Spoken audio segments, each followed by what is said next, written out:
പ്രഭാഷണം നടത്തുന്നതിന് വേണ്ടി പ്രൊഫസർ കെ പി സജീവങ്ങളെ ഏറ്റവും ബഹുമാന്യായ ശ്രീ വിജയ ടീച്ചർ, സ്വാഗതം ആശംസിച്ച ശ്രീ വിരാജി, പ്രഭാഷണം നടത്തുന്ന ശ്രീ എൻ ദിലി, ശ്രീ കൃഷ്ണകുമാർ, ശ്രീകുമാർ, ബഹുമാന്യരെ,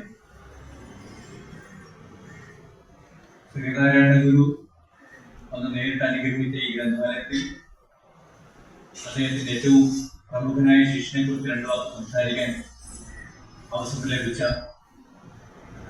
അവസരം വളരെ ധന്യമായ ഒന്നായിട്ടാണ് ഞാൻ കരുതുന്നത്.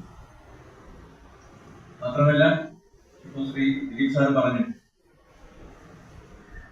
കൊഴുത്തുകാര ക്ഷേത്രത്തെ കുറിച്ചുള്ള ക്ഷേത്രത്തിൽ വന്നപ്പോൾ ഗുരു കൊടുത്ത സമസ്യയും അതിന് ആശാൻ നൽകിയ പൂരണവും നമ്മൾ ആശാനെ കുറിച്ച് വായിക്കുന്നവരൊക്കെ ആദ്യമേ ശ്രദ്ധിക്കുന്ന ഒരു കാര്യമാണ്.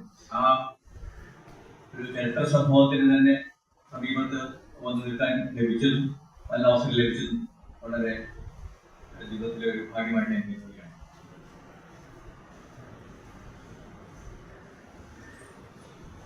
കുമാരനാശാൻ എന്ന കവി അന്തരിച്ചിട്ട് 100 വർഷം കഴിയുകയാണ്. ഈ 100 വർഷം ഇവിടെ ജീവിച്ച അല്ലെങ്കിൽ കവിത എഴുതിയ പല കവികളും വിസ്മൃതരായിരുന്നു. ആശാന് മുമ്പും ആശാനൊപ്പം ആശാന് ശേഷവും കവിത എഴുതിയ പലരും വിസ്മൃതരായിരുന്നു. പക്ഷെ ആശാൻ മാറി വരുന്ന നമ്മുടെ മലയാളിയുടെ ഭാവത്തോടൊപ്പം അല്ലെങ്കിൽ സാഹിത്യ അഭിരുചിയോടൊപ്പം വളർന്നു വരികയും നമ്മളോടൊപ്പം ജീവിക്കുകയും 100 വർഷം അദ്ദേഹത്തിന്റെ കൃതികൾ 100 വർഷം കഴിഞ്ഞു എന്നതിനർത്ഥം 100 വർഷവുമായി അവ നമ്മളോടൊപ്പം ജീവിക്കുക എന്നതാണ്. അതായത് അവ ഓരോ കാലത്തും കാലികമായി തന്നെ തുടരുകയും കാലഘട്ടപ്പെടാത്ത എന്തോ ഒന്ന് ആശാൻ കവിതയിലുണ്ട്. ഏതൊരു കവിയും കാലത്തെ അതിജീവിക്കുന്നത് ആ കവി തന്റെ കാലത്തെ ജീവിതത്തിലേക്ക് എത്ര ആഴത്തിൽ ആഴ്ന്നിറങ്ങുന്നു, മറ്റുള്ളവരെക്കാൾ കൂടുതൽ അനുഭവിക്കുന്നു, അതിനെ ആശ്രയിച്ചാണ്. ആശാൻ തന്റെ കാലത്തെ പ്രശ്നങ്ങൾ, തന്റെ കാലത്തെ ബാധിച്ചിരുന്ന ചില പ്രശ്നങ്ങൾ ആന്തരികമായി അതിലേക്ക് ആഴ്ന്നിറക്കുകയും മറ്റുള്ളവർ കാണുന്നതിനേക്കാൾ കൂടുതൽ കാണുകയും അതിനേക്കാൾ കൂടുതൽ അനുഭവിക്കുകയും ചെയ്യും. ആ അനുഭവം അദ്ദേഹം കാവ്യാത്മകമായി അവതരിപ്പിക്കുന്നത്. അതുകൊണ്ടാണ് കാലാനുവർത്തിയായി നിലനിർത്തുന്നത്. ഇന്നത്തെ പ്രശ്നങ്ങൾ, ഇന്ന് നമ്മൾ നേരിടുന്ന പ്രശ്നങ്ങൾ നേരിടാൻ ആശാൻ കവിതകൾക്ക് ഇന്നും ശേഷിയും ആശാൻ കവിതകളുടെ പഠനം അല്ലെങ്കിൽ പുനർവായന നമുക്ക് പുതിയ ഉൾക്കാഴ്ചകൾ നൽകിക്കൊണ്ടിരിക്കും. യഥാർത്ഥത്തിൽ ആശാന്റെ സംഭാവനകളെ കുറിച്ച് ദീർഘമായ പ്രഭാഷണം നടത്താനുള്ള അവസരം അങ്ങനെ ഉണ്ടെന്ന് ഞാൻ വിചാരിക്കുന്നു. കാരണം രണ്ടുപേർ വീണ്ടും സംസാരിക്കാനുണ്ട്. വളരെ ചുരുങ്ങിയ സമയത്തോടെ ആശാനെ എന്തുകൊണ്ടാണ് നമ്മൾ ഈ ആചരണ സമിതി രൂപീകരിച്ച് സംസ്ഥാനത്തുടനീളം ഒരു ആചരണ പരിപാടികൾ നടത്തുന്നത് എന്നതിനെ കുറിച്ചുള്ള ചില വസ്തുക്കൾ മാത്രം പറയാനാണ് ഉദ്ദേശിച്ചത്. ആശാൻ ജീവിച്ച കാലത്ത്, പ്രത്യേകിച്ച് അതിന് മുമ്പ് തന്നെ 19ാം നൂറ്റാണ്ടിന്റെ ഗ്രാമത്തിൽ മുതൽ തന്നെ കേരളത്തിന്റെ സാമൂഹ്യ പരിവർത്തനങ്ങളുടെ ലാഞ്ചനകൾ വന്നുകൊണ്ടിരുന്നു. സമൂഹത്തിൽ പുറമേക്കുന്ന നാടുവാഴ്ത്ത ഭരണമാണ് ഉണ്ടായിരുന്നത്.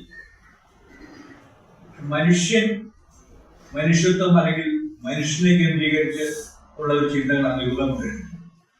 മനുഷ്യൻ എന്ന പദം നമ്മൾ ഉപയോഗിക്കുമ്പോൾ നമ്മളിപ്പോൾ 2 കാലിൽ നിൽക്കുന്ന അല്ലെങ്കിൽ ഹോമോസാപ്പിയൻ എന്ന് പറയാവുന്ന ഒരു പദമാണ്, അല്ലെങ്കിൽ ആ ഒരു വ്യക്തിത്വത്തെ സൂചിപ്പിക്കുന്ന പദമാണ്. പക്ഷെ മനുഷ്യൻ എന്നുള്ള വാക്കിന്റെ അർത്ഥവും മാറിക്കൊണ്ടിരിക്കുകയാണ്. അന്ന് യഥാർത്ഥത്തിൽ മനുഷ്യൻ ഉണ്ടായിരുന്നു, മറ്റു പട്ടകളിൽ ഒരാൾ എന്ന ഒരു അവസ്ഥ മാത്രമേ അന്നത്തെ വ്യക്തികൾക്ക് ഉണ്ടായിരുന്നു. ആ പട്ടകൾ എന്നുള്ളത് അന്നത്തെ വ്യവസ്ഥയിൽ ജാതിയായി, സമൂഹത്തെ തിരശ്ചീനമായി വിവിധ അടരുകളായി, പരസ്പരം ബന്ധമില്ലാത്ത അടരുകളായി സമൂഹത്തെ വിഭജിച്ചിരുന്ന, അത് വിഭജിച്ചിരുന്നല്ല, ഒരടരുടെ മേൽ മറ്റൊരടര എന്ന രീതിയിൽ ഉള്ള വിഭജനമായിരുന്നു ജാതി വ്യവസ്ഥ.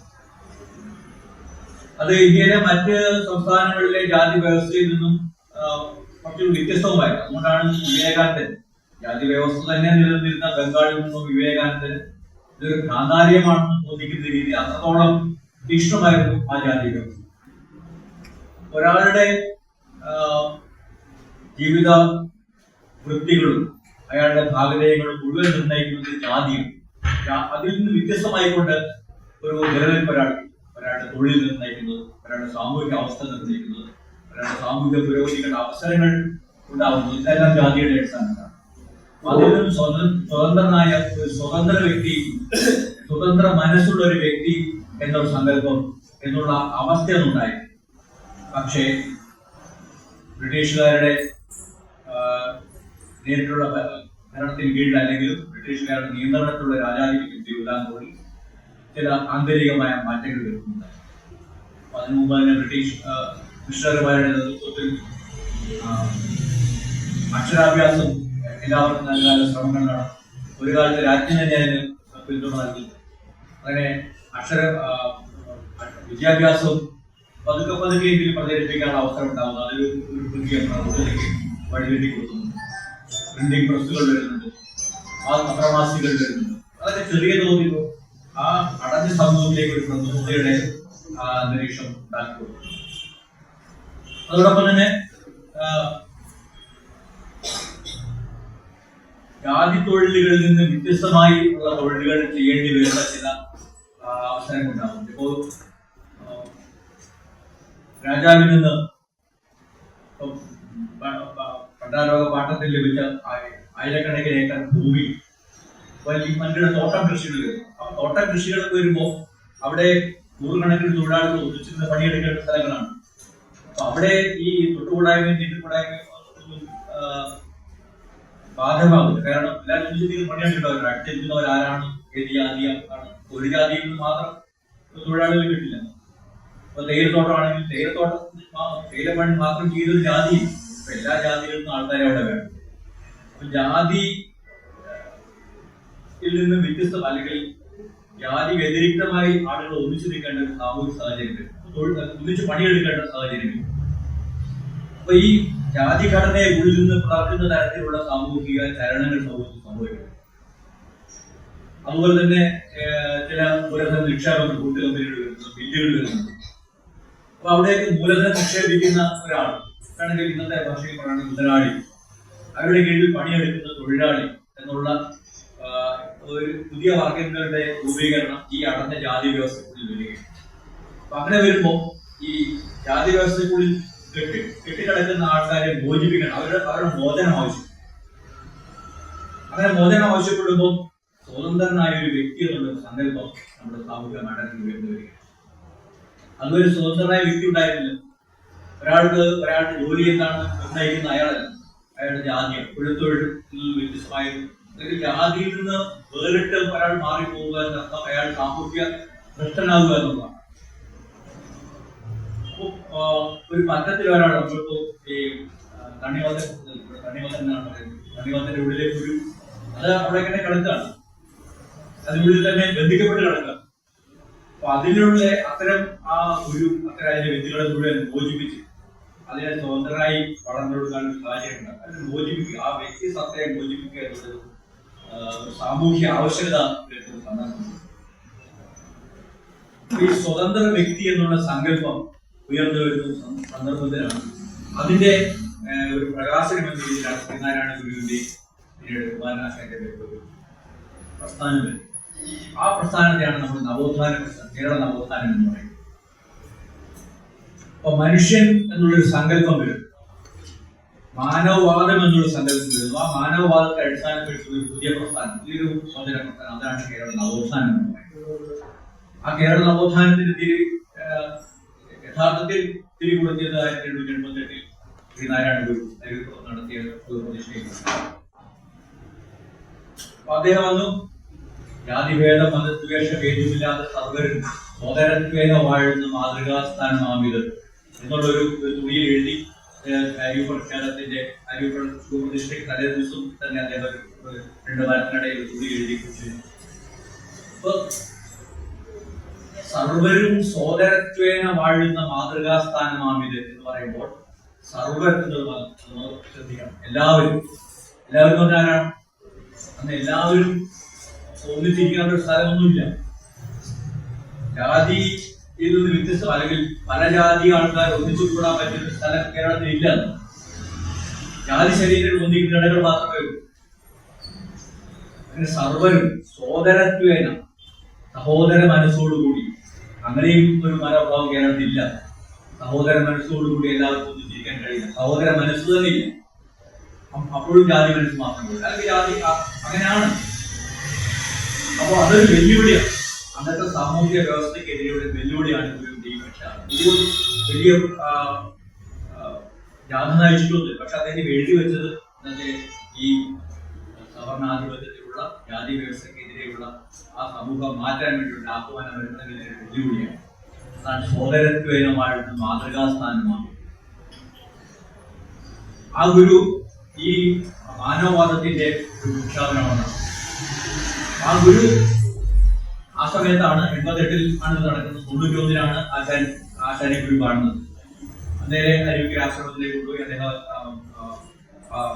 ആശ്രമത്തിന്റെ കാര്യകാരനാക്കും. പിന്നീട് 1995-ൽ ഡോക്ടർ പൻപൂരിന്റെ അടുത്തേക്ക് ബാംഗ്ലൂരിലേക്ക് ഉന്നത വിദ്യാഭ്യാസം അയക്കും. ബാംഗ്ലൂരിലും മദ്രാസിലും കൽക്കട്ടയിലും അദ്ദേഹം 5 വർഷത്തോളം ഉപരിവിദ്യാഭ്യാസം നേടുന്നു. കൽക്കട്ടയിലത് പഠിക്കുന്നു. ഈ സമയത്തിന് അദ്ദേഹം ഇംഗ്ലീഷ് സ്വന്തം നിലയിൽ പഠിക്കുന്നു, തമിഴ് പഠിക്കുന്നു, ഇംഗ്ലീഷ് കാൽപ്പനിക കവിതകളുമായി ബന്ധപ്പെടുന്നു. അങ്ങനെ അതുപോലെ തന്നെ ബംഗാളിലെ ആധുനിക ജനാധിപത്യ പ്രസ്ഥാനങ്ങളുമായി ആ പ്രസ്ഥാനങ്ങൾ പ്രചരിപ്പിക്കുന്ന ജനാധിപത്യ ധാരണകൾ ഏറ്റുകൊണ്ടാണ് അദ്ദേഹം 5 വർഷത്തിന് ശേഷം പുതിയൊരു മനുഷ്യനായി, പുതിയൊരു നവോത്ഥാന മനുഷ്യനായി തിരിച്ചെത്തുന്നത്. ആ തിരിച്ചെത്തുന്നതാണെങ്കിൽ ഗുരു ഇവിടെ ഇളക്കി മറിച്ചൊരു മണ്ണിലേക്കാണ്. ഗുരു നേരത്തെ തന്നെ ഗുരു ഭാരതീയ അദ്വൈത ചിന്ത പ്രമാണമാക്കി സ്വീകരിച്ച ആളാണ്. ഏകം സത് അഹം ബ്രഹ്മാസ്മി തത്വമസി എന്നൊക്കെ പറയുന്നുണ്ട്. അതായത് ഈ പ്രപഞ്ചം മുഴുവൻ ഏകമായ ഏകമായ സത്തയാണ്. അതിന്റെ പ്രതിഫലങ്ങളാണ് ഈ കാണുന്ന ഈ നാമരൂപങ്ങൾ. ഈ പ്രപഞ്ചം മുഴുവൻ ഏകമായ സത്തയുണ്ട്. ഇതൊരു അദ്വൈത ചിന്തയാണ്. പക്ഷേ ശങ്കരാചാര്യൻ ഈ അദ്വൈത ചിന്തയുടെ വക്താവായിരുന്നു. ശങ്കരാചാര്യൻ ഇത് കാണാൻ കഴിയുന്ന ഒരു പുതിയ സാമൂഹിക സാഹചര്യമായിരുന്നു. ഗുരു പറഞ്ഞു എല്ലാം ഒന്നാണ്, ഏകം സത് ആണെങ്കിൽ, എല്ലാം ബ്രഹ്മമാണെങ്കിൽ എങ്ങനെ മനുഷ്യർക്ക് തമ്മിൽ ഭേദം വരും? എങ്ങനെ ഒരാൾക്ക് ഒരു വിഭാഗം ജനങ്ങൾ മറ്റൊരു വിഭാഗത്തെക്കാൾ കൂടുതൽ സ്വാതന്ത്ര്യവും കൂടുതൽ ആനുകൂല്യങ്ങൾ കിട്ടാൻ കഴിയും? എങ്ങനെ ഒരാൾ മറ്റൊരാളുടെ കീഴിൽ അടിച്ചമർത്തപ്പെടും? എങ്ങനെ ഒരാൾ ബ്രാഹ്മണന്റെ കയ്യിൽ നിന്ന് 64 അടി അല്ലെങ്കിൽ 32 അടി മാത്രം അങ്ങനെ നിൽക്കണമെന്ന് ഒരു നിബന്ധന ഉണ്ടാകുന്ന ഒരു സാമൂഹ്യ ജീവിതത്തിൽ ഈ വ്യക്തമായ ഒരു ഭേദചിന്തയാണ് ഗുരു കാണുന്നത്. ബ്രഹ്മാസ്മി തത്വമസി എന്ന് പറയുന്നത് ഏകമായ സത്തയാണ്. ഒന്നായ മാമതിയിൽ 1000 ത്രിപുടി എന്നാണ് ഗുരു എഴുതിയിരിക്കുന്നത്. ഒന്നായ മാമതി എന്ന് പറയുന്ന ഒരു മഹാബോധമുണ്ട്. ആ മഹാബോധത്തിൽ നിന്നാണ് ഈ ത്രിപുടികൾ, 1000 ത്രിപുടി, അറിവും അറിഞ്ഞതും അറിയുന്ന ആളുകൾ ഈ ത്രിപുടി ഉണ്ടാകുന്നത്. പക്ഷെ അങ്ങനെ സാധ്യമല്ല. കാരണം സമൂഹത്തിന് സാധ്യത അതല്ല കാണുന്നത്. സമൂഹത്തിൽ ഭേദചിന്തയാണ് കാണുന്നത്. ആ ഭേദചിന്ത ഒരു സിദ്ധാന്തം കൊണ്ട് ന്യായീകരിക്കത്തക്കതായ ഗുരു മനസ്സിലാക്കി. ആ ഗുരു വടക്ക് മറിച്ച മണ്ണിലേക്കാണ് കുമാരനാശാൻ വരുന്നത്. ചെറുപ്പക്കാരനാണ്. ഉടൻ തന്നെ ഗുരു 1903 SNDP യോഗം സ്ഥാപിക്കുന്നു. അതിന് സെക്രട്ടറി ആയിട്ടാണ് ആശാൻ നിയോഗിക്കുന്നത്. സ്വാമി ആയിട്ട് ആശാൻ അറിയപ്പെട്ടിരുന്നെങ്കിലും ആശാനെ തന്റെ പിൻഗാമിയെ ഒരു സ്വാമിയോ ആക്കി മാറ്റാനുള്ള ഒരു ഗൂഢോദ്ദേശമൊന്നും സ്വാമിക്ക് ഉണ്ടായിരുന്നില്ല. അദ്ദേഹം ഏതൊരു വ്യക്തിയെയും അവരുടെ കഴിവുകൾ മനസ്സിലാക്കി അവരുടെ സ്വാഭാവിക വികാസത്തിനുള്ള അവസരങ്ങൾ ഒരുക്കി കൊടുക്കുകയായിരുന്നു ചെയ്യുന്നത്. ഞാൻ എന്റെ കാലത്തിന് ശേഷം എനിക്കൊരു പിൻഗാമി അങ്ങനെ ഒരു സ്വാർത്ഥചിന്തയും തന്നെ ഉണ്ടായിരുന്നു. ആശാൻ എന്താണെന്ന് മനസ്സിലാക്കി ആശാന്റെ സ്വാഭാവികമായ വളർച്ചയ്ക്കുള്ള അവസരങ്ങൾ. അങ്ങനെ ആധ്യാത്മിക സബലയിലായിരുന്നെങ്കിലും അദ്ദേഹം തികച്ചും ഭൗതികമായ ഒരു ഉത്തരവാദിത്വമാണ് ആശാന്റെ.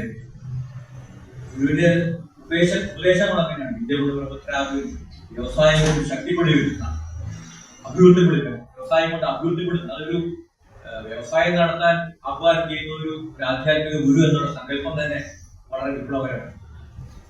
അല്ലെങ്കിൽ എന്തെങ്കിലും ഈശ്വരനാമം ഭജിച്ചുകൊണ്ട് നമുക്ക് അതിലേക്ക് അങ്ങ് ജയിച്ചു കൊള്ളാമെന്നല്ല ഗുരു ഉപദേശിച്ചു. വിദ്യ കൊണ്ട് പ്രബുദ്ധരാകുകയും സംഘടന കൊണ്ട് ശക്തരാകുകയും വ്യവസായങ്ങൾ അഭിവൃദ്ധിപ്പെടുത്തി.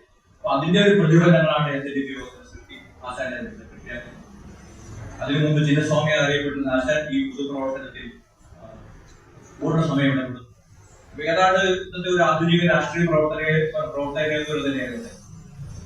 16 വർഷം അദ്ദേഹം SNDP സെക്രട്ടറി ആയിരുന്നു. ഓഫീസിന്റെ ഓഫീസിൽ തന്നെ കിടന്നുറങ്ങി. കിട്ടുന്ന ശമ്പളം 50 രൂപ ശമ്പളം ഉണ്ടായിരുന്നു. ആ ശമ്പളം തിരിച്ച് 1-ാം തീയതി ശമ്പളം വാങ്ങും, 2-ാം തീയതി ആശാൻ സംഭാവനയായിട്ട് യോഗത്തിലേക്ക് കൊടുക്കും. അതെല്ലാം ചേർത്താണ് പണം ഉണ്ടായിരുന്നു. അതെല്ലാം ചേർത്താണ് ഈ പുതിയ യോഗങ്ങൾ ചേർത്ത് ഈ ഗുരുവിന്റെ ഉപദേശങ്ങൾക്കനുസരിച്ചുള്ള പ്രവർത്തനങ്ങൾ സമുദായങ്ങളിൽ നടത്തിപ്പിക്കുന്ന പ്രവർത്തനങ്ങൾ ഏറ്റെടുക്കും. അപ്പൊ ഈ ആധ്യാത്മികമായ ഒരു മനോഭാവവും തികച്ചും ഭൗതികമായ പ്രവർത്തനവും ഒന്നിച്ചു നടത്തുന്ന ഒരു അവസ്ഥയാണ് കുമാരനാശൻ തന്റെ കവിതകളിലൂടെ. 1903 യോഗം സെക്രട്ടറി ആവും. അതിനു മുമ്പ് 891 ഗുരുവിനെ കാണുന്നത്. ആ കാലത്തിനിടയ്ക്ക് സ്തോത്രകൃതികളാണ് എഴുതി. ഗുരു എഴുതിയതുപോലെ തന്നെ ചിലപ്പോൾ അനുകരിച്ചു. അതോ അതിൽ നിന്നും ആവേശം ഉൾപ്പെടുന്ന പല സ്തോത്രകൃതികൾ. അതിലൊരു ഭക്തനെതിരെയാണല്ലോ ഈ പ്രപഞ്ചത്തിന്റെ മായികതയിൽ വീണുപോകുന്നത് എന്നെ തടയണമേ, അല്ലെങ്കിൽ ദൈവത്തിലേക്ക് ദൈവത്തിന്റെ പാതാരങ്ങളിലേക്ക് എന്നെ സമർപ്പിക്കുന്നതിന് തടസ്സമായി നിൽക്കുന്ന ഈ ലൗകികതയിലേക്ക് എന്നെ വീഴ്ത്തരുത്. അങ്ങനെയുള്ള അർത്ഥനകളാണ് ആദ്യം ഈ സ്തോത്രകൃതികൾ. പക്ഷെ 1907 അതുപോലെ ബംഗാളിൽ നിന്നും പുതിയ ചിന്തയുടെ വീര്യം ഉൾക്കൊണ്ടെത്തിയ ആശാൻ ഒരു പുതിയ കവിതാ സരണി തന്നെ 1907 വീണ് കിടക്കുന്ന ഒരു പൂവിനെ ചൊല്ലി ഒരു മനുഷ്യ ജീവിതത്തിന്റെ മുഴുവൻ സന്ദേഹങ്ങളും ആ പുതിയ കാലഘട്ടം പ്രതിനിധാനം ചെയ്യുന്ന മുഴുവൻ വികാരങ്ങളെയും മുഴുവൻ പ്രതീക്ഷകളെയും ആ മുഴുവൻ സംഘർഷങ്ങളെയും അവതരിപ്പിക്കുന്ന കവിതയായിരുന്നു വീണത്.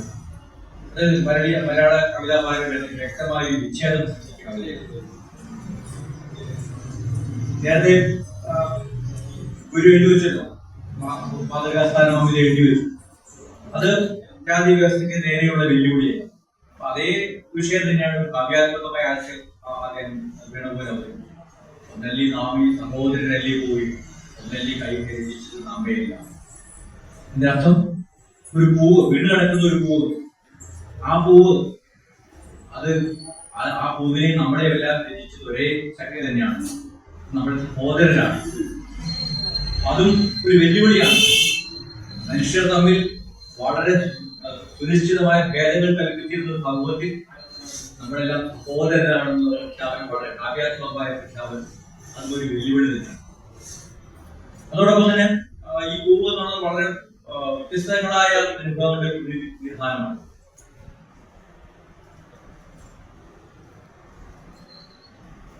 ജാതി സമൂഹത്തിൽ ചില ജാതികൾ ഉയർന്നതാണ്. വർണ്ണവ്യവസ്ഥയാണെങ്കിൽ 4 വർണ്ണങ്ങളേ ഉള്ളൂ. ആ വർണ്ണത്തിന് പുറത്തുള്ള വ്യവസ്ഥ മനുഷ്യരായി പോലും ഗണിക്കപ്പെട്ടിരുന്നു. ഈഴവർ തുടങ്ങിയ നായന്മാർ ശൂദ്രരാണ്. അതിന് താഴെയുള്ള ജാതികൾ ഈഴവരൊക്കെ മനുഷ്യരായി പഞ്ചമരാണ്. വർണ്ണാശ്രമത്തിന് പുറത്തുള്ളവരാണ്, മനുഷ്യരായി പോലും പരിഗണിക്കുന്നു. അപ്പോ ഇവർ അധസ്ഥിതർ എന്നറിയപ്പെടുന്ന ഈ വിഭാഗം, ആ വിഭാഗത്തിന്റെ കാമനകളുമായിട്ടാണ് ആശാന്റെ കാവ്യ സ്വരൂപം താതാത്മ്യപ്പെട്ടത്. അപ്പൊ ഈ അധസ്ഥിതരുടെ പ്രതിനിധാനമാണ്. അതുപോലെ തന്നെ സ്ത്രീയുടെയും പ്രതിനിധാനമാകും. യഥാർത്ഥത്തിൽ സ്ത്രീയുടെ പ്രതിനിധാനം തന്നെയാണ് പൂവ്. പക്ഷെ അതിന്റെ വികാരങ്ങൾ, അതുവരെ സ്ത്രീ പുരുഷ ഭേദം വളരെ ഭീകരമാണ് കേട്ടത്. ആദർശ പുരുഷൻ എന്നുള്ളത് ഈ ഭുവന സംഘം വെടിഞ്ഞ ഒരു സന്യാസിയാണ്. ഭുവന സംഘം മകനെ വെടിഞ്ഞ ഭുവന സംഘം വെടിഞ്ഞ ഈ ഭൂമിയായിട്ട് ബന്ധമില്ലാത്ത വൈരാഗിയായ ഉദയകരനായ ഒരാളാണ് ആദർശവാനായ പുരുഷൻ. അപ്പൊ ആദർശവാനായ പുരുഷന്റെ മോക്ഷത്തിന് മുമ്പിൽ തടസ്സങ്ങളാണ് സ്ത്രീ. അവിടെ സ്ത്രീ ഒരു പതിത ജന്മമാണ്. അപ്പൊ ആ പതിത ജന്മമായി കരുതപ്പെടുന്ന സ്ത്രീയോടും നേരത്തെ പറഞ്ഞ അധസ്ഥിതിനോടും ആണ് ആശാന്റെ ഈ കാവ്യസ്വരൂപം താതാത്മ്യപ്പെടുന്നത്. അപ്പൊ സ്ത്രീയുടെയും പ്രതിനിധാനമാകുന്നു. സമൂഹത്തിൽ അടിച്ചമർത്തപ്പെട്ടിരുന്ന കിടക്കുന്ന അസ്ഥിതയുടെയും സ്ത്രീയുടെയും പ്രതിനിധാനം എന്ന രീതിയിലുള്ള അപൂർവം ഇതിന്റെ പ്രബലവൈദ്യന് നീവരിച്ചു എന്തെങ്കിലും ശലഭമേനീയ മാന്യാതെ എന്നാണ് അത് എഴുതുന്നത്. അപൂർവ യൗവന വ്യക്തികളോടുകൂടി അതിനെ കാമിക്കാൻ ഒരുപാട് ശലഭങ്ങൾ വരുന്നു, ഒരുപാട് കാമകന്മാർ വരുന്നു. പക്ഷെ പൂവ് സ്വീകരിക്കുന്നത് ഈ കറുത്ത വട്ടിനെ. ഒരു സ്ത്രീ തന്റെ കാമുകനെ സ്വീകരിക്കാൻ സ്വാതന്ത്ര്യം നേടുന്ന ഒരു കാലത്തെയാണ് അദ്ദേഹം അതിലൂടെ പ്രഖ്യാപിക്കുന്നത്. അന്ന് പ്രണയം വികാരം തന്നെയില്ല. കാരണം ഫ്യൂഡലിസത്തിൽ ഈ നാടുവാഴിത്ത വ്യവസ്ഥയിൽ പ്രണയം എന്നൊരു വികാരമായി വരാൻ സാധിക്കും. അതൊരു സ്വതന്ത്ര വ്യക്തി രൂപം കൊള്ളുന്ന ഒരു സാമൂഹിക വ്യവസ്ഥയിൽ മാത്രമാണ് പ്രണയം എന്നുള്ളൊരു വികാരം ഉണ്ടാവും. അതിനു മുമ്പ് പ്രണയം ഉണ്ടാവാൻ സാധിക്കില്ല, കാമം മാത്രമേ ഉണ്ടാവൂ. ദുഷ്യത്തിന് സൗന്ദര്യോട് തോന്നുന്നത് പ്രണയമല്ല, കാമമാണ്. ആ പ്രണയം എന്നുള്ള വികാര രൂപം കൊള്ളുന്നത് ഈ സ്വതന്ത്ര വ്യക്തി എന്നുള്ള സങ്കല്പം സമൂഹത്തിൽ രൂപം കൊള്ളുന്നു. ആ സ്വതന്ത്ര വ്യക്തിയുടെ ഒരു പ്രഖ്യാപനം, സ്വാതന്ത്ര്യ പ്രഖ്യാപനമാണ് ഈ ഇതിലെ ഭ്രമരവൈദ്യൻ ജീവിച്ചു. അല്ലെങ്കിലും എന്നോട് എന്റെ ശാരീരിക ഭംഗികൾ ആമത്തിനായി ആര് വന്നാലും ഞാൻ എനിക്ക് ഇഷ്ടമുള്ള ഒരാളാണ് സ്വീകരിച്ചത്. ഒരു സ്ത്രീയുടെ സ്വാതന്ത്ര്യ പ്രഖ്യാപനം എന്നുള്ളത് പ്രണയം എന്നുള്ളത് സ്വാതന്ത്ര്യത്തിന്റെയും രൂപമായി മാറി. അങ്ങനെ അതുവരെ ഉണ്ടായിരുന്ന കാവ്യ പാരമ്പര്യത്തിൽ നിന്നും തികച്ചും വ്യത്യസ്തമായി പുതിയൊരു സന്ദേശം, പുതിയൊരു ഭാവുകത്വം ഉയർത്തിവിട്ട കവിതയായിരുന്നു വീണത്. അത് യഥാർത്ഥത്തിൽ പുതിയൊരു സമൂഹത്തിന്റെ സൃഷ്ടിക്കുള്ള ഒരു ആഹ്വാനം കൂടിയാണ്. അല്ലെങ്കിൽ പുതിയ സമൂഹത്തിന്റെ സൃഷ്ടി നടന്നുകൊണ്ടിരിക്കുന്നതിന്റെ ആ സമൂഹത്തിന്റെ കാമനകളാണ് ഈ കവിതയിൽ. പിന്നീട് വരുന്ന നളിനിയിലും ലീലയിലും എല്ലാം ഈ സ്വാതന്ത്ര്യ പ്രഖ്യാപനമാണ്. ഇന്ന് പോലും നളിനിയെപ്പോലുള്ള കഥാപാത്രത്തെ നമുക്ക് ഒരു വീട്ടിൽ അവതരിപ്പിക്കാൻ കഴിയും. അച്ഛനും അമ്മയും മരിച്ചതിന് ശേഷം അവർ കാമുകനെ അന്വേഷിച്ച് പോവുകയാണ്. ഇവിടെ ഹിമോത്സാനികളിലേക്കാണ് പോകുന്നത്. ലീലയുടെ പ്രണയം അറിയാതെ അദ്ദേഹത്തിന്റെ ലീലയുടെ പിതാവ് വേറെ ഒരാൾക്ക് വിവാഹം കഴിച്ചു കൊടുത്തു. എങ്ങനെയോ ഒരു വർഷം കഴിഞ്ഞ് അദ്ദേഹം മരിച്ചുപോയി. ഭർത്താവ് മരിക്കുന്ന സമയത്തും ലീലയുടെ മകനാണ്, കാമുകനാണ്. അപ്പൊ ഇന്നത്തെ പെൺകുട്ടികളോട് അച്ഛനമ്മമാർക്ക് നിങ്ങൾ നളിനിയെ പോലെ ആവൂ, ലീലയെ പോലെ ആവൂ എന്ന് പറയാൻ ചിലപ്പോൾ മടിയുണ്ടാകും. പക്ഷേ നളിനിയും ലീലയും വായിക്കുമ്പോൾ നമുക്ക് അതെല്ലാം നമ്മുടെ മനസ്സിലാക്കുന്നത്. മറിച്ച് സ്വതന്ത്രരായ ഒരു വ്യക്തിയുടെ പ്രണയം സ്ഥാപനത്തിന് വേണ്ടിയുള്ള അവകാശമാണ്. ഈ പ്രണയം സ്ഥാപിക്കുക എന്നുള്ളത് കേവലം ഒരു പെൺകുട്ടിയുടെ പ്രണയത്തിന് വേണ്ടിയുള്ളതല്ല, മറിച്ച് ഒരു സമൂഹത്തിന്റെ സ്വാതന്ത്ര്യ ബോധത്തിന്റെ പ്രതീകമായിട്ടാണ് ഇവിടെ പ്രണയം ബോധം. അത് നമുക്ക് എല്ലാ കൃതികളിലും കാണാം. ചിന്താവിഷയ സീതയിലും കരുണയിലും വാസ്തവദത്ത ഒരു ഗണികയാണ്. വേശ്യാവൃത്തിയിൽ ഏർപ്പെട്ടിരുന്ന സ്ത്രീയാണ്. വേശ്യാവൃത്തി എന്നുള്ളത് അന്നത്തെ സമൂഹത്തിൽ ഒരു നിഷേധിക്കപ്പെട്ട കാര്യമൊന്നല്ല. ഇന്നത്തെ സമൂഹത്തിൽ ഒരു കുലധർമ്മമാണ്. കുലനായ വിരുദ്ധമായി ചെയ്യാൻ അവർക്ക് വാസുദത്തയ്ക്ക് കഴിയും. പക്ഷെ വാസുദത്തയ്ക്ക് കുലനായ വിരുദ്ധമായ ഒരു വികാരം വരും, പ്രണയം എന്നുള്ള വികാരം. ആ കാലഘട്ടത്തിൽ പ്രണയം എന്നുള്ള വികാരം ഉണ്ടാകാൻ സാധ്യമല്ല. പക്ഷെ ഈ ആധുനിക സമൂഹത്തിന്റെ വികാരം എന്ന രീതിയിൽ പ്രണയം ആ വാസുദത്തയിലും ആരോപിക്കുകയാണ്. ഈ പ്രണയ സ്വാതന്ത്ര്യം എന്നുള്ളത് കേവലമായ വ്യക്തികളുടെ പ്രണയ സ്വാതന്ത്ര്യമല്ല, മറ്റൊരു ഉയർന്നു വരുന്ന സമൂഹത്തിന്റെ സ്വാതന്ത്ര്യ ബോധത്തിന്റെ പ്രതീകമായിട്ടാണ് ഈ സമൂഹം പറയുന്നത്. അപ്പൊ പുതിയ മനുഷ്യൻ എന്നുള്ള ബോധം, അതിന്റെ ആ ബോധം അതിന്റെ സിദ്ധാന്തമാണ് ഈ നവോത്ഥാന സിദ്ധാന്തം. നവോത്ഥാനം അതൊരു പുതിയ മനുഷ്യനെ കുറിച്ചുള്ള സങ്കല്പമാണ്. ആ സങ്കല്പത്തിനനുസരിച്ച് ജീവിക്കുന്ന ഒരു വ്യക്തി മനുഷ്യൻ ചിലപ്പോൾ ഉണ്ടായിക്കൊള്ളുന്നത്. പക്ഷെ ഉയർന്നു വരുന്ന ഒരു മനുഷ്യൻ എന്താണ്, ആ മനുഷ്യന്റെ പ്രതീക്ഷകളും സ്വപ്നങ്ങളും എന്തായിരിക്കും, ആ മനുഷ്യന്റെ സ്വരൂപം എന്തായിരിക്കണം എന്നുള്ള ഒരു ആദർശ സങ്കല്പമാണ് ഈ ആധുനിക മാനവവാദത്തിൽ. ആ മാനവവാദത്തിന്റെ പ്രത്യക്ഷീകരണങ്ങളാണ് കുമാരനാശാന്റെ കൃതികൾ. അതോടൊപ്പം തന്നെ അദ്ദേഹം ഒരു സാമൂഹ്യ പ്രവർത്തകനുമായിരുന്നു. ഞാൻ നേരത്തെ സൂചിപ്പിച്ച SNDP യോഗത്തിന്റെ സെക്രട്ടറി, 16 വർഷത്തെ സെക്രട്ടറി. അത് സെക്രട്ടറി ആയിരിക്കുമ്പോൾ അദ്ദേഹം ഈഴവ സമുദായത്തിന്റെയും അതിന്റെ താഴേക്കിടയിലുള്ളതെന്ന് പറയപ്പെട്ടിരുന്ന സമുദായങ്ങളുടെയും മുഴുവൻ വിദ്യാഭ്യാസത്തിന് വേണ്ടി തൊഴിലിന് വേണ്ടിയുള്ള അവകാശത്തിന് വേണ്ടി യഥാർത്ഥ അവകാശ പോരാട്ടത്തിനാണ് നയിച്ചത്. അദ്ദേഹം ശ്രീപോലെ പ്രജാസഭയിൽ അംഗമായിരുന്നു. പ്രജാസഭ ആദ്യം രൂപീകരിച്ചപ്പോൾ ഈഴവ സമുദായത്തിൽ പ്രതിനിധികളുണ്ടായിരുന്നു. അദ്ദേഹം വിവേകവാസികൾ വളരെ ശക്തമായി വരും. 5 ലക്ഷത്തിലധികം അംഗങ്ങളും 50 രൂപയിൽ കൂടുതൽ നികുതി കൊടുക്കുന്നവരുടെ എണ്ണം ഗണ്യമായിട്ടായിരുന്നു. ഈ പ്രബല സമുദായത്തെ അവഗണിക്കുന്നതിനെതിരെ അദ്ദേഹം വിവേകോദം ചെയ്തു. അങ്ങനെ രാജാവിന് ഡിമാൻഡ് ഉൾപ്പെടുത്തേണ്ടി വന്നു. പ്രജാസഭയിൽ അംഗമായിരുന്നത് മുതൽ അദ്ദേഹം ഈ ഈഴവ സമുദായത്തിന്റെയും താഴേക്കടയിൽ അറിയപ്പെട്ട സമുദായങ്ങളുടെയും മുഴുവൻ അവകാശത്തിന് വേണ്ടി പോരാടി. പിന്നീട് അദ്ദേഹം ലെജിസ്ലേറ്റീവ് അസംബ്ലിയിലെ അംഗമായി. അദ്ദേഹം പിന്നീട് ഈ അംഗത്വമെല്ലാം അതേപോലെ പത്രാധിപർ എന്ന നിലയിൽ ഈ ഒരു യഥാർത്ഥത്തിലുള്ള അവകാശ പോരാട്ടത്തിൽ മുന്നോട്ട് നയിക്കുകയും ഒരു ദത്തുഗോപുരത്തിൽ നിന്ന് കവിത എഴുതുന്ന ഒരാൾ മാത്രമായിരുന്നു കുമാരനാശൻ. മറിച്ച് നിത്യജീവിതത്തിൽ ജനങ്ങൾ അനുഭവിക്കുന്ന പ്രശ്നങ്ങൾ മനസ്സിലാക്കി നേരിട്ട് അതിൽ ഇടപെട്ടുകൊണ്ട് ജനങ്ങളെ നയിച്ചിരുന്നു എന്ന് പറയുമ്പോൾ അന്ന് നേരത്തെ പറഞ്ഞതുപോലെ തന്നെ സമുദായയുടെ അടിസ്ഥാനത്തിൽ മാത്രമേ സംഘടിക്കാൻ കഴിയുമായിരുന്നു. അത് ആദ്യമായി ഒരു സമുദായത്തിൽ ഒരു ആധുനിക രൂപത്തിലുള്ള സമുദായ സംഘടന ഒരു സമുദായ സംഘടനയുടെ ആധുനിക സംഘടന എന്നതും SNDP യോഗമായിരുന്നു. ഇന്ന് SNDP യോഗത്തെ കുറിച്ച് നമുക്ക് ധാരാളം വിമർശനങ്ങളുണ്ടാകും. പക്ഷെ അന്ന് SNDP എന്നുള്ളത് വളരെ ആധുനികമായ ഒരു അവകാശ പ്രസ്ഥാനമായി. അത് സമുദായ അടിസ്ഥാനത്തിൽ മാത്രമേ സംഘടിക്കാൻ സാധ്യമായിരുന്നു.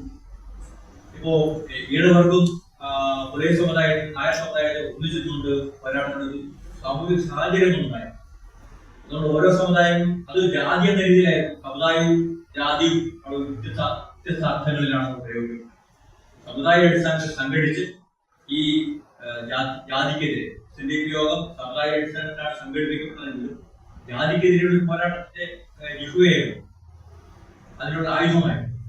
അപ്പോ അതുപോലെ തന്നെയാണ് SNDP യോഗത്തിന്റെ രൂപീകരണത്തിന് ശേഷമാണ് സാധുജല പരിപാലനം അയ്യങ്കാളിയിൽ നിന്ന് സാധുപരിപാലനം ഉണ്ടാകുന്നത്, നായർ സർവീസ് സൊസൈറ്റി ഉണ്ടാകുന്നത്, നമ്പൂതിരി യോഗക്ഷേമ സഭ ഉണ്ടാകുന്നത്, മുസ്ലിങ്ങളുടെ സംഘടന ഉണ്ടാകുന്നത്. അങ്ങനെ ഓരോ സമുദായങ്ങളും അവരവരുടെ സംഘടന രൂപീകരിച്ചുകൊണ്ട് അവകാശ പോരാട്ടങ്ങൾ മുന്നോട്ട് കൊണ്ടുപോയി പിന്നീട് സ്വാഭാവികമായും ജാതിരഹിതമായ സമൂഹത്തിലേക്കുള്ള ഒരു വളർച്ചയ്ക്കുള്ള ഒരു പടമായി അത് മാറുകയും ചെയ്യുകയാണ്. പക്ഷെ അതിനുശേഷം വന്ന നവോത്ഥാന പ്രസ്ഥാനങ്ങൾക്ക് ശേഷം വന്ന രാഷ്ട്രീയ പ്രസ്ഥാനങ്ങൾക്ക് അതിന്റെ തുടർച്ച യഥാർത്ഥത്തിൽ കൊണ്ടുപോകാൻ കഴിഞ്ഞില്ല എന്നുള്ളത് ഇവിടെ ഈ ജാതിവിരുദ്ധ പ്രസ്ഥാനങ്ങൾ അത് ഉദ്ദേശിക്കപ്പെട്ട തലത്തിലേക്ക് ഉയർന്നു പോയില്ല എന്നുള്ളതാണ് അനുഭവപ്പെടുന്ന ദുര്യോഗങ്ങൾ പ്രധാനപ്പെട്ട കാര്യം. നവോത്ഥാന പ്രസ്ഥാനങ്ങൾക്ക് ഒരു പരിധിവരെ പോകാൻ കഴിയുമായിരുന്നു. അതിനുശേഷം വരുന്ന രാഷ്ട്രീയ സാമൂഹ്യ പ്രസ്ഥാനങ്ങളാണ് ആ കർത്തവ്യം ഏറ്റെടുക്കേണ്ടത്. നവോത്ഥാനത്തിന്റെ പൂർത്തീകരിക്കപ്പെടാത്ത കർത്തവ്യം ഏറ്റെടുക്കാൻ പിന്നീട് വന്ന രാഷ്ട്രീയ പ്രസ്ഥാനങ്ങൾ തയ്യാറായിരുന്നു. ഈ സമുദായ സംഘടനകളുടെ നേതൃത്വത്തിലുണ്ടായ ഈ അവകാശ പ്രസ്ഥാനങ്ങളെ ജാത്യാതീതമായ മതാതീതമായ ഒരു സാമൂഹ്യ പ്രസ്ഥാനമാക്കി മാറ്റിയെടുക്കാൻ കഴിയുമായിരുന്നു. പക്ഷെ അന്നത്തെ ആ ഒരു ദൗർബല്യ നിമിത്തം പിന്നീട് വന്ന രാഷ്ട്രീയ പ്രസ്ഥാനങ്ങളുടെ ദൗർബല്യ നിമിത്തം അത് കഴിഞ്ഞില്ല. പിന്നീട് സ്വാതന്ത്ര്യത്തിന് ശേഷം ഈ ജാതി പ്രസ്ഥാനങ്ങളോട് അനുരഞ്ജന സ്വഭാവത്തിൽ ഏർപ്പെടുകയും ചെയ്തതോടുകൂടി സമൂഹത്തിൽ ഉണ്ടായിരുന്ന അല്ലെങ്കിൽ മാറ്റിക്കളയേണ്ടുന്ന ആ ജാതി ബോധം വീണ്ടും വലുതാവുന്നതാണ്. അതുകൊണ്ടാണ് ഇന്നത്തെ ജനങ്ങൾക്ക്, ഇന്നത്തെ രാഷ്ട്രീയ പ്രസ്ഥാനങ്ങൾക്ക് അല്ലെങ്കിൽ സമുദായ പ്രസ്ഥാനങ്ങൾക്ക് ജനങ്ങളെ ജാതിയുടെയും മതത്തിന്റെയും അടിസ്ഥാനത്തിൽ വിഭജിക്കാൻ കഴിയുന്നത്. ആ വികാരം അത് ഊതിക്കെത്തിക്കാൻ കഴിയുന്നത് ഈ ജാതി വിരുദ്ധമായ ഒരു വികാരത്തെ അല്ലെങ്കിൽ മതാതീതമായ ഒരു സാഹോദര്യത്തെ ഉയർത്തിക്കൊണ്ടുപോകാൻ കഴിഞ്ഞില്ല. ആ വ്യക്തികളുടെ ഇപ്പോഴും അവിടെ കിടക്കുന്നത്, അതിനെ സമ്പൂർണ്ണമായി സ്വീകരിക്കാൻ കഴിയും.